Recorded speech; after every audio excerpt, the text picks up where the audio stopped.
പ്രാർത്ഥന അല്ലാഹു സ്വീകരിക്കും. അപ്പോ ഉമർ ഇബ്നു ഖത്താബ് റളിയല്ലാഹു കാബത്തിൽ ഉമ്മക്ക് ചോദിക്കും, ഈ കൂട്ടത്തിൽ ഉവൈസുൽ ഖർനി ഉണ്ടോ? ഉവൈസുൽ ഖർനി ഉണ്ടോ? ഉവൈസുൽ ഖർനി ഉണ്ടോ? കുറെ കാലമൊക്കെ കഴിഞ്ഞ് ഒരിക്കലും ഉവൈസുൽ ഖർനി ഉണ്ടോന്ന് ചോദിച്ചു. അതെ, ഞാനാണ് ഉവൈസുൽ ഖർനി. എന്താണ്? എനിക്ക് വേണ്ടി ഒന്ന് ദുആ ചെയ്യണം. ആരാണ് പറയുന്നത്? ഉമർ ഇബ്നു ഖത്താബിന്റെ എത്രയോ താഴെയുള്ള ഒരു മനുഷ്യനോട് പറയുന്നത്. ഉവൈസുൽ ഖർനി പറയുന്നത്. അപ്പൊ ഉവൈസുൽ ഖർനി പറഞ്ഞു, എന്താ അങ്ങ് എന്നെ കുറിച്ച്? അപ്പൊ മാതാവിന് വേണ്ടി ഏറ്റവും കൂടുതൽ ഖിദ്മത്ത് എടുത്ത മകൻ, ഉമ്മാക്ക് വേണ്ടി, ആ ഉമ്മാക്ക് വേണ്ടി ഖിദ്മത്ത് എടുത്ത ഒരു മകന്റെ ദുആ അല്ലാഹു സ്വീകരിക്കുന്ന നമ്മുടെ മക്കളോ?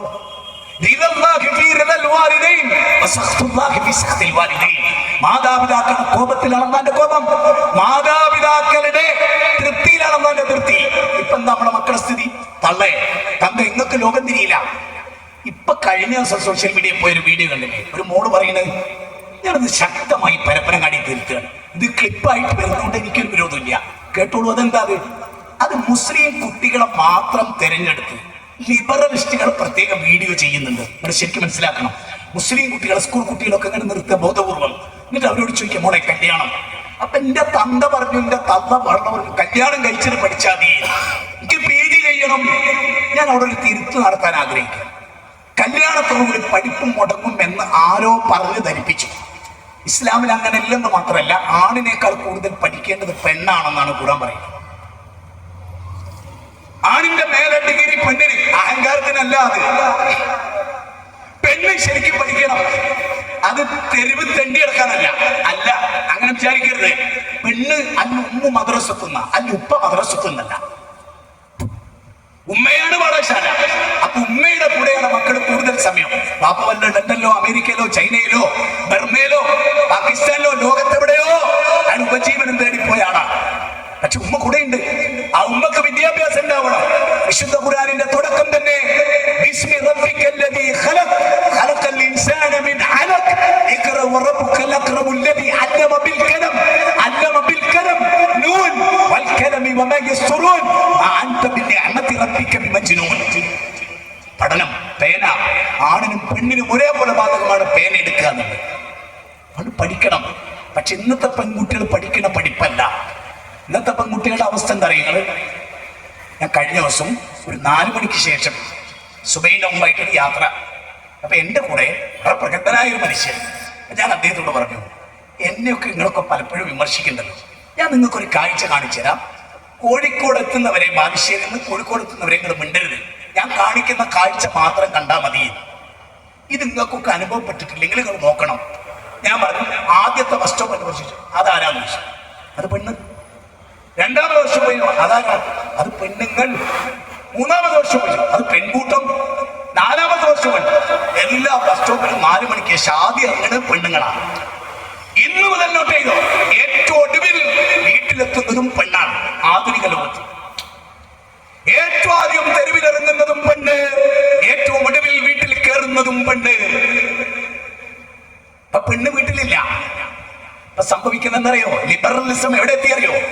ഈ തൊഴിലുറപ്പ് എന്നൊക്കെ പറഞ്ഞ സംഭവം ഉണ്ടല്ലോ, ഞാൻ അതിന്റെ ഗുണവശങ്ങൾ ഒന്നും എതിർക്കണില്ല. പക്ഷെ അതിന്റെയൊക്കെ മറവിൽ നടക്കുന്ന ചില കാര്യമുണ്ട്. അതെന്താ? അത് മനസ്സിലാക്കാൻ വേണ്ടി പറയുന്നത്. ഇപ്പൊ ഉദാഹരണം, ഞാനും എന്റെ ഭാര്യയും ജോലിക്ക് പോകാൻ നിങ്ങൾ സങ്കല്പിച്ചോ. ഞാൻ പോകുന്നു, ഞാൻ 9 മണിക്ക് രാത്രി വരും, എന്റെ ഭാര്യ 7 മണിക്ക് വരും. അപ്പൊ എന്റെ ബാപ്പയമ്മയുണ്ട് എന്നിട്ട് വിചാരിക്കുക. അപ്പൊ എന്റെ അപ്പയമ്മയും രാവിലെ തന്നെ ഞങ്ങൾ പോയാൽ 10 മണി നമ്മളേക്ക് ഒരു തൊഴിലുറപ്പിന് പോയി, പിന്നെ ഒരു വരുന്നത് വൈകുന്നേരം 5 മണിക്ക് എന്ന് വിചാരിച്ചോ. അപ്പൊ എന്റെ മോള്, എന്റെ മോനെ ഒരു സർവതന്ത്ര സ്വതന്ത്രനായി എന്റെ വീട്ടില്. ബാപ്പപ്പം വരൂലെന്ന് ഉറപ്പാ, ഉമ്മ വരൂലെന്ന് ഉറപ്പാ. പിന്നെ നോക്കി ഒച്ചപ്പാടുണ്ടാക്കുന്ന വല്യാപ്പൻ വല്യമ്മയും തൊഴിലുറപ്പിനും പോയി. വീടെന്തായി? വീടെന്തായി? കാമുകിയെ വരുത്താനുള്ള ഏറ്റവും വലിയ ചാൻസ് ആണ് ഇന്നത്തെ വീട്ടില്. ഹിന്ദുവിന്റെ വീട്ടില്, മുസ്ലിമിന്റെ വീട്ടില്, ക്രിസ്ത്യാനിന്റെ വീട്ടില്. ഈ രംഗ, ഈ മിഖായേൽ ഗോർബച്ചോവ് കേട്ടിട്ടുണ്ടോ? ഉണ്ടോ? ആരാ ഇങ്ങനെ ആക്കിയല്ലോ? ആരാ? ആരാ? റഷ്യയുടെ ഭരണാധികാരി, എഴുത്തുകാരൻ, ചിന്തകൻ, വിപ്ലവകാരി. ഈ മിഖായേൽ ഗോർബച്ചോവ് പറയണെന്നറിയോ? ഞങ്ങൾ ആണുങ്ങളെ പോലെ പെണ്ണുങ്ങളെ ജോലിക്ക് എടുക്കുന്ന വലിയ കാര്യമായിട്ട് കണ്ടു. ഗോർബച്ചോവ് ആണ് പറയുന്നത്. ഗോർബച്ചോവ് പറയുന്നത് ഞങ്ങൾ പെണ്ണുങ്ങളെ തെരുവിലിറക്കി. വലിയ വലിയ ജോലിയിലെ ആണുങ്ങളെ പോലെ മത്സരിച്ചു. അപ്പൊ എന്തുണ്ടായി? ബാപ്പയും അച്ഛനും അമ്മയും ഇല്ലാത്ത വീട്ടിൽ മക്കൾ വളർന്നു. ഓർമ്മിച്ചു പറയാം. പക്ഷേ അവരെ നിയന്ത്രിക്കാനോ അവരെ നന്നാക്കാനോ മാതാപിതാക്കൾ ഉണ്ടായില്ല. അതുകൊണ്ട് രാജ്യത്തിന് എന്ത് സംഭവിച്ചു? അടുത്ത പോയിന്റ്, രാജ്യത്തിന് സംഭവിച്ചത് മേനോവൽസുള്ള അല്ലെങ്കിൽ മൊറാലിറ്റിയുള്ള എല്ലാ കാര്യത്തിലും ചടുലതയുള്ള ഒരു യുവത്വം നഷ്ടപ്പെട്ടു. കാരണം കുട്ടികൾ വളരെ മോശമായി വീട്ടിൽ വളർന്നു. കാരണം അച്ഛനമ്മയില്ല വീട്ടില്, നോക്കാൻ ആരുമില്ല. ഞാൻ ഇവിടെ ഇരിക്കുന്ന ആളുകളോട് എന്റെ അനുഭവം പറയാം. ഞാനിപ്പോ എന്റെ വീട്ടില് ഇല്ലെങ്കിൽ ഉപ്പാന്റെ അടുത്ത് കുട്ടികളെ ഏൽപ്പിക്കും, ഉമ്മാന്റെ അടുത്ത് കുട്ടികളെ ഏൽപ്പിക്കും. എന്റെ വീട്ടിൽ എന്റെ ഭാര്യ എന്നുള്ളത് കൊണ്ട് എനിക്ക് അങ്ങനെ അധികം വരാറില്ല. MR B.Ed കഴിഞ്ഞ ആളാണ്. അതുകൊണ്ട് തന്നെ എന്റെ മക്കൾക്ക് ഇംഗ്ലീഷും ബാക്കിയുള്ളതൊക്കെ നല്ലോണം അറിയാം. നേര് സാധുവായ ഞാനും പഠിക്കും. അതിന്റെ മക്കൾ വീട്ടിൽ ഒറ്റക്കാകുന്ന ഒരു അവസ്ഥയെ ഞാൻ ഉണ്ടാക്കിയിട്ടില്ല. കാരണം എനിക്ക് വലുത് എന്റെ മക്കളായിരുന്നു. എന്റെ ഭാര്യയുടെ 3000 ശമ്പളമായിരുന്നില്ല. എനിക്ക് വലുത് എന്റെ കാര്യം മാത്രമായിട്ടെ പറയുന്നത്. ഞാൻ നിങ്ങളോട് പറഞ്ഞു, അയാൾ അങ്ങനെ പറയണ്ട. എന്റെ കാര്യം എനിക്ക് പറയാലോ. എന്റെ ബോഡി, എന്റെ അഭിപ്രായം മക്കൾ പറയണ്ടല്ലോ. എന്റെ ബോഡി, എന്റെ കൊള്ള, എന്റെ അഭിപ്രായം. അവിടെ ഞാൻ പറയാണ്, ഇവിടെ എന്താ സംഭവം? എന്താണ് ഈ വല്യാപ്പയും വല്യമ്മയും ഉള്ളപ്പോ വീട്ടിലോട്ട് കുട്ടികൾ സ്കൂൾ വിട്ട് വരുമ്പോ വല്യാപ്പഴ ഉണ്ടാവും. ഗേറ്റിലോ നടയിലോ കാത്തിക്കും. മറ്റേതല്ല, നടയെ കാത്തിക്കാനും ഗേറ്റ് കാത്തിക്കാൻ. അപ്പൊ മോള് പീഡിയന്റെ അടുത്ത് ഇറങ്ങിയപ്പോ പീഡിയക്കാരൻ വിളിച്ചു, ചോക്ലേറ്റ് തരാന്ന് പറഞ്ഞു. കുറച്ച് മിനിറ്റ് അവിടെ സ്പെൻഡ് ചെയ്തു. അടുത്ത ദിവസം ജ്യൂസ് തരാന്ന് പറഞ്ഞു. 10 മിനിറ്റ് കൂടി. കാരണം അച്ഛനില്ല, അമ്മല്ല, വല്യാപ്പല്ല, വല്യമ്മല്ല. ഞാൻ ഇത്രേ പറയുന്നുള്ളൂ. ഞാൻ ഇങ്ങനെ പറയാനല്ല. ഞാൻ ഇന്നലെ ഇതിനേക്കാൾ കടുപ്പിച്ച് പറഞ്ഞിട്ടുണ്ട്. ഞാനിത് പറയുന്നത് എവിടേക്കാണ് നമ്മൾ എത്തിപ്പെടുന്നത് എന്ന് വല്ലതും ആലോചിച്ചിട്ടുണ്ടോ? എന്നിട്ട് മിഖായേൽ ഗോർബച്ചോവ് പിന്നെ പറയുന്നറിയോ, ഒറ്റ പെണ്ണും തെരുവിലിറങ്ങി വീട്ടുകുത്തിന് പെറ്റി കൂട്ടിക്കൊളി. ഇപ്പൊ ചൈന എന്താ പറയുന്നത്? വീട്ടുകുത്തിന് പെറ്റി കൂട്ടിക്കൊളി തരും. ജപ്പാൻ എന്താ പറഞ്ഞത്? പെറ്റി കൂട്ടിക്കൊളി. ജർമ്മനി എന്താ പറഞ്ഞത്? പെറ്റി കൂട്ടിക്കൊളി. ഇപ്പൊ എല്ലാവർക്കും ഉള്ള കണ്ണുകടി എന്താ? മുസ്ലിങ്ങളുടെ എണ്ണം പെരുകുന്നു. എന്നാലും ഇനി 5000 കൊല്ലം കഴിഞ്ഞാലും നിങ്ങളെടുത്ത് ഞങ്ങൾ എത്തൂല. അത് സമാന്തര പ്രോഗ്രസ് ആയിരുന്നാലും സമഗുണിത കണക്കാണെങ്കിലും ഉണ്ടാവില്ല.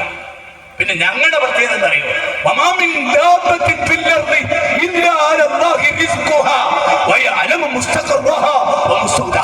അന്ന് ചോദിക്കുന്ന ഒരു ചോദ്യം ഉണ്ടോ? നിങ്ങൾ മനുഷ്യന്മാർക്ക് മാത്രം കിട്ടുന്ന ഭക്ഷണത്തെ കുറിച്ചാ? കാട്ടിൽ കോടിക്കണക്കായ നിങ്ങൾ കാണാത്ത ജീവികൾക്ക് ഞാൻ ഭക്ഷണം കൊടുക്കുന്നുണ്ട്.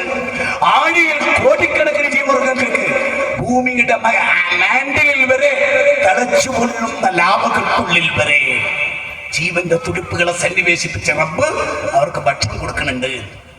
പിന്നെ നിങ്ങൾക്ക് അതുകൊണ്ട് മുസ്ലിമിന്റെ വിശ്വാസം എന്താ അറിയോ? ഞാൻ ഷെയ്ഖുൽ ഇസ്ലാം ഇബ്നു തൈമിയ്യ പറഞ്ഞൊരു ഉദ്ധരണി പറയാം.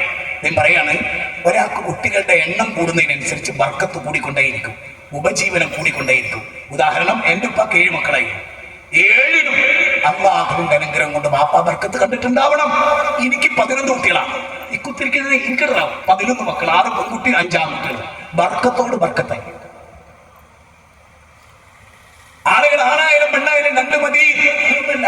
കുട്ടികളെ വേണം. അപ്പുറത്ത് എന്റെ വീട്ടിൽ ഉമ്മ 10 കൊല്ലം പറന്നു കിടന്നു. അമ്മ ഖത്തറില. എന്റെ സെൽമത്താത്ത വരും, എന്റെ അനുജത്തി ഷാഹിന വരും, ഷാഹിന പോകുമ്പോ ഫസീല വരും, ഫസീല പോകുമ്പോ സജിന വരും, സജിന പോകുമ്പോ ഞാൻ വരും, പിന്നെ എന്റെ ഭാര്യ ഉണ്ടാവും.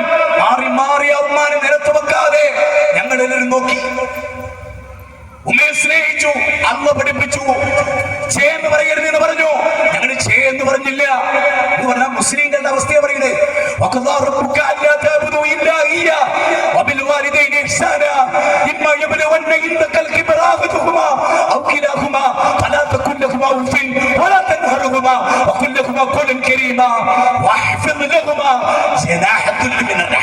وقل رب ارحمهما كما ربياني صغيرا.